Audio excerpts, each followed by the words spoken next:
బరువు తగ్గాలనుకున్న వాళ్ళు మామిడి పండు మిస్ అవుతున్నాం అని అనుకుంటారు, కానీ ఇలా చేసుకొని తింటే చాలా చాలా బాగుంటుంది, చాలా హెల్దీ కూడా. మామిడి పండుతో చియా పుడ్డింగ్ ఎలా చేసుకోవాలో చూపిస్తాను. చాలా చాలా టేస్టీగా ఉంటుంది. ముందుగా ఒక బౌల్ తీసేసుకోవాలి. దాంట్లోకి నైట్ నానబెట్టిన చియా సీడ్స్ తీసుకోవాలి. మనకి పర్ డేకి 2 టేబుల్ స్పూన్స్ తీసుకుంటే చాలా బాగుంటుంది. ఫైబర్ ఫుల్గా ఉంటుంది, ఆకలి తొందరగా వేయదు. అవి నైట్ అంతా సోక్ చేసేసుకోవాలి. తర్వాత అవి ఒక బౌల్లోకి తీసేసుకొని కొన్ని పాలు వేసేసుకోవాలి, ఫ్యాట్లెస్ మిల్క్ వేసేసుకోవాలి. తర్వాత మ్యాంగో ప్యూరీ ఉంటుంది కదా, దీంట్లో షుగర్ ఏమీ యాడ్ చేయలేదు.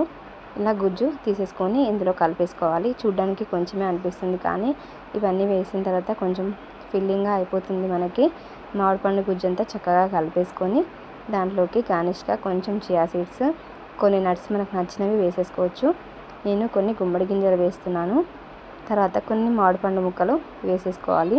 మనకి డైలీ వెయిట్ లాస్ అవ్వాలనుకునే వాళ్ళకి మామిడిపండు రోజు ఒకటి తింటే బరువు ఏం పెరగదండి.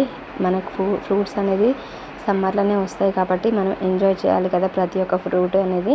చివరిగా కొంచెం హనీ వేసేసుకొని సర్వ్ చేసేసుకుంటే ఎంతో టేస్టీ అయిన మామిడికాయ చియా పుడ్డింగ్ అయితే రెడీ అయిపోతుంది. చాలా చాలా హెల్తీ ఉంటుంది.